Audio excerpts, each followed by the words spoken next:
पर सर मुद्दा ये हो रहा है ना, मैं ये देख रहा था कि जो NSE 500 के स्टॉक्स जिसमें करेक्शन 30% 40% की आ रखी है, उनकी तो भरमार लग गई ना। अब तो ऑलरेडी पैसा टूट गया, और आप बोल रहे हो कि जो इंपॉर्टेंट लेवल्स आए हैं यहाँ पर, आपकी चैट भी ओपन हो जाएगी वैसे अगर आप, आपकी वैसे व्हाट्सएप पे चैट भी ओपन है। अच्छा, मैं ये बोल रहा हूँ कि ये तो ऑलरेडी हो गया ना 40% के आसपास, तो ऐसा लग रहा है 35-40% तो औसत ही हो गया है जिस हिसाब से। अब समझाओ क्या, निवेशकों ने तो अकाउंट खोल दिए, खाते खोल दिए ब्रोकर्स के पास की ये मार्केट बड़ी अच्छी होती है, पैसा बड़ी जल्दी बन जाता है, यहां लेने के देने पड़ गए इस साल तो 2025 में। मैं अभी वो देख रहा था, मार्केट कैप कितनी इरोड हो रहे हैं, मतलब इतनी जबरदस्त तरीके से आपका स्मॉल कैप इंडेक्स डाउन है। एक तो आपका निफ्टी 5 महीने लगातार, हमने देखा ही नहीं भाई साहब कि ऐसे 5 महीने लगातार गए। और small cap mid cap index में 18 लाख करोड़ रुपए से मार्केट कैप साफ हो रखी है जब से गिरावट आ रखी है। Mid cap small cap index 21% पे 25% गिरे हुए अपने हाई लेवल से, ऑल टाइम हाई लेवल से। निफ्टी खुद 15% टूट गया है अपने ऑल टाइम हाई लेवल से। तो सर ऐसी मार्केट्स आपने बहुत देखी हैं, अलग अलग रीजंस होते हैं। सुधरने में कितना समय लगता है, और अगर पेशेंस से इन्वेस्टमेंट करना स्टार्ट कर दें तो किन बातों का ध्यान रखना चाहिए?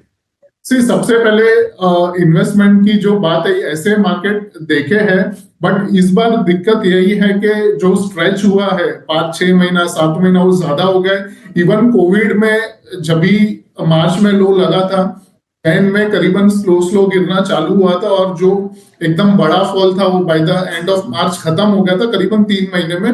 बट सी ओवरऑल अगर आगे निवेश जो फ्रेश कर रहे हैं, तो मैं यही कहूंगा कि पूरा मार्केट अभी जो हिसाब से टूटा है, स्पेशली अच्छे जो मिड कैप होते हैं, निफ्टी 100 वाले, निफ्टी मिड कैप 100 वाले, उसमें तो मेरे हिसाब से 50 से भी ज्यादा परसेंट का करेक्शन आ गए, तो वो स्टॉक्स में हमें फॉलो करना चाहिए। और इन टर्म्स ऑफ अगर किसी को मिड कैप में नहीं करना है, तो निफ्टी 50 के भी काफी हद तक करेक्ट हो चुके हैं। For example L N T भी ऑलमोस्ट 18% तो हो चुका है। टॉप 3900 था, 3950 का, और अभी करंटली 3100 है। तो ये सब सारे स्टॉक्स में आप ध्यान रखें। और रही चीज रिवर्सल की, रिवर्सल तुरंत 1-2 दिन में कहने के लिए तो हम रीजन दे सकते हैं, बट ओवरऑल मेजर रीजन क्या था कि जो वैल्यूएशन स्ट्रेच हुआ था वही बैलेंस हो रहा है अभी। तो ये पूरा एटलीस्ट 2-3 क्वार्टर अभी रिजल्ट अच्छे आएंगे मिड कैप के, तो ये वापस से ट्रैक पे आ जाएगा, ये एक चीज है। और मैं ये क्यों कह रहा हूं, अगेन लास्ट टाइम भी हमने यूएस बॉन्ड डील जो डिस्कस की थी, आज मैं वापस से वही चीज दिखाना चाहता हूं। हमने जब भी ये बात की थी तभी हेड एंड शोल्डर बना हुआ था, और अभी देखिए हेड एंड शोल्डर बनने के बाद नेकलाइन से कितना नीचे आ गया, ऑलमोस्ट 4.8 से लेके 4.2। तो जब भी बॉन्ड डील नीचे आता है, बॉन्ड के प्राइस नीचे जाते हैं, राइट, सॉरी बॉन्ड के प्राइस ऊपर जाते हैं, तो एफआईज के पास जो पैसा अभी निकाल रहे हैं उनके पास पैसा बचेगा। ये चीज मैंने अगेन लास्ट टाइम अरुणिमा जी के साथ जब भी शो किया था, ये लॉजिक मैंने समझाया था। मैं वापस से एक बार दर्शकों को बताना चाहता हूँ, जब भी एफआईज पैसा डालते और सबसे पहले वो अपने जेब से पैसा नहीं डालते मार्केट के अंदर, उनके पास यूएस का जो बॉन्ड होता है, जो हाईएस्ट क्वालिटी का माना जाता है वर्ल्ड ओवर, वो बैंक पे मॉर्गेज करते हैं, मॉर्गेज करने के बाद पैसा उठाते हैं। से फॉर एग्जांपल 100 रुपए का बॉन्ड हो गया समझो, तो 100 रुपए का जो बॉन्ड मॉर्गेज करा है, तो बैंक सामने 100 रुपए का या 95 रुपीज का सामने लोन देगी। तो जब भी बॉन्ड यील्ड ऊपर जाता है, तो जो बॉन्ड का प्राइस है वो नीचे आता है, तो उनको जो डिफरेंस होता है, जो 95 का लोन लिया था अभी वो रेट हो गया 90 का, तो बैंक मांगता है मार्जिन कॉल, जो गैप फिलअप करना रहता है 5 पॉइंट का। तो वो क्या करेंगे, सीधा सीधा इक्विटी बेचना चालू करेंगे। तो अभी जैसे बॉन्ड नीचे आ रहा है, तो ये तुरंत नहीं होगा, बट हाँ महीना 1.5 महीने में हमें हमारा जो मार्केट है वो वापस से ट्रैक पे आना चालू हो जाएगा। अभी फॉर एग्जांपल अभी ये बॉटम देखें, यहाँ से 18 सितंबर को जो 3.6 से चला था, ऑलमोस्ट जैन तक टॉप आउट हुआ है। तो निफ्टी ने भी टॉप अगर आप ध्यान से देखेंगे तो सितंबर के एंड में ही 26,300 छपा है। अगर आप ध्यान से निफ्टी जी का जी। मैं चार्ट ओपन करूं, ये रहा निफ्टी का चार्ट।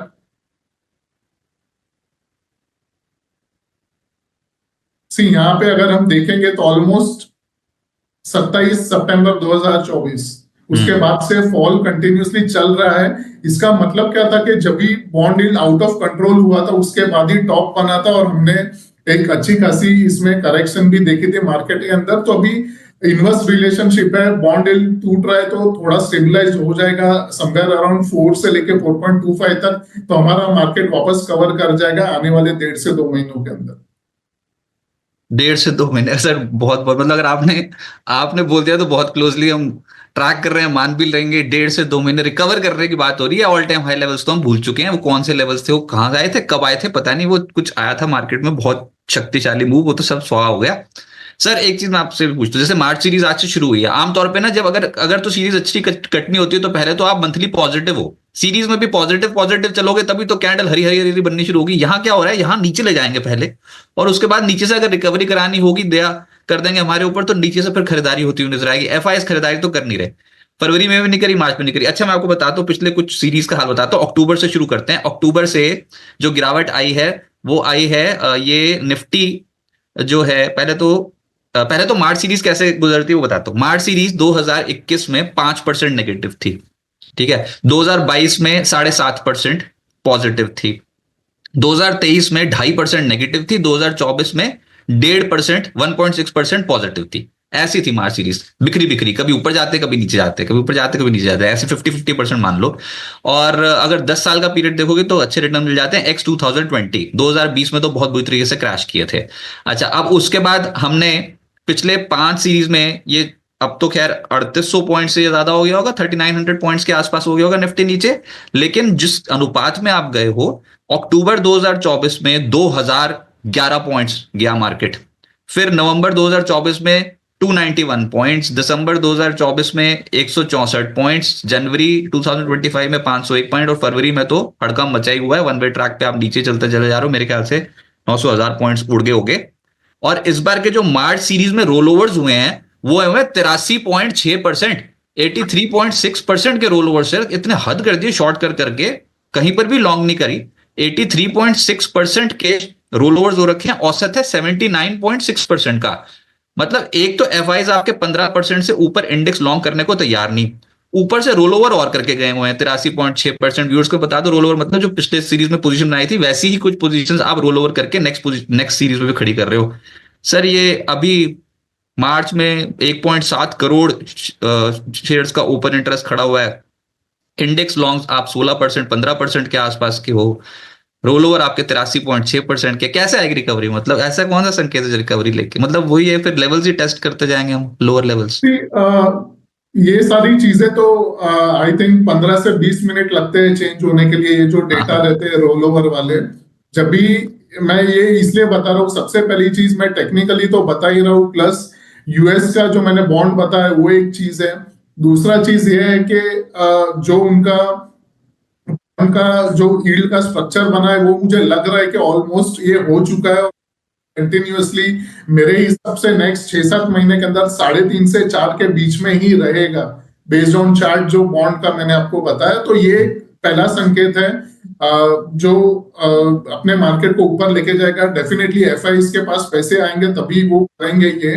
और ओवरऑल सी क्या हुआ है कि दूसरे जो सेक्टर्स है, सबसे पहले तो ब्रॉडर मार्केट की बात करते हैं, मिड कैप की। मिड कैप के अंदर हुआ क्या है कि जो भी मैं पीवट, जैसे क्वार्टरली हो गए, ईयरली हो गए, मंथली हो गए, ये सारे लेवल्स कैसे रहते हैं, जो ट्रेडर, इंट्राडे ट्रेडर या फिर कोई छोटे मोटे 10-15-20 दिन वाले ट्रेडिंग करते हैं, वो सारे पीवर्ड्स जो होते हैं वो बड़े बड़े इन्वेस्टर्स फॉलो करते हैं। तो मतलब जब भी मार्केट ऐसे पीवर्ड्स को हिट करता है तो एक बड़ा रिएक्शन, और जितने भी बड़े इन्वेस्टर्स होते हैं वो लेवल को एक साथ लेने जाते हैं, बिकॉज वो कभी कभी आते हैं, 3-4 साल में एक बार आते हैं। तो मेरा ये मानना है कि ऑलरेडी हमने ओवरडन हो गया करेक्शन टेक्निकली। दूसरा, अगर आप पी की बात करें, पी रेशियो की अगर हम बात करें, अभी जो सिनारियो है पी रेशियो का, जितना पी रेशियो कोविड में नहीं था उससे कम अभी है।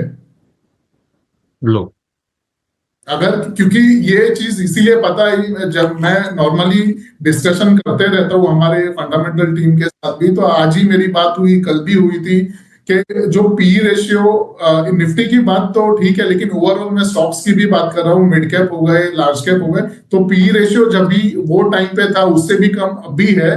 तो आप ये मान के चले कि अगर ये महीना 2 महीने से चलेगा तो कहां तक मार्केट जा सकता है। अच्छा, मैं वो बता दूं, देखो स्मॉल कैप भी टूट रहे हैं, मिड कैप भी टूट रहे हैं, ये तो सब सही है। आप तो हर जगह आपको आंकड़े दिखाई दे ही जाएंगे अगर आप थोड़ा सा वेबसाइट्स को स्कैन करोगे तो। लेकिन हालत ऐसी हो रखी है कि निफ्टी, जब निफ्टी स्मॉल कैप 100 टूटेगा तो उसका मार्केट कैप है कम, तो वो कम टूटेगा। परसेंटेज के लिहाज से ज्यादा टूटेगा, वैल्यू के टर्म्स में वो कम टूटेगा। तो परसेंट के लिहाज में तो 25% टूट गया निफ्टी स्मॉल कैप 100। जो मार्केट कैप लूज हुआ वो था 5.25 लाख करोड़ रुपए, ये जब से ऑल टाइम हाई लेवल से करेक्ट हुआ तब से। निफ्टी मिड कैप 100 इंडेक्स जो है वो 21% क्रैश हो चुका। तो 13.35 लाख करोड़ रुपीस, 13.35 लाख करोड़ रुपीस का मार्केट कैप साफ हो चुका है। अब मिड सितंबर से निफ्टी 50 जो है वो 15% करेक्ट हो चुका, और इसने 32 लाख करोड़ रुपीस का नुकसान हो गया। 32 लाख करोड़ रुपए का चूना लग गया है।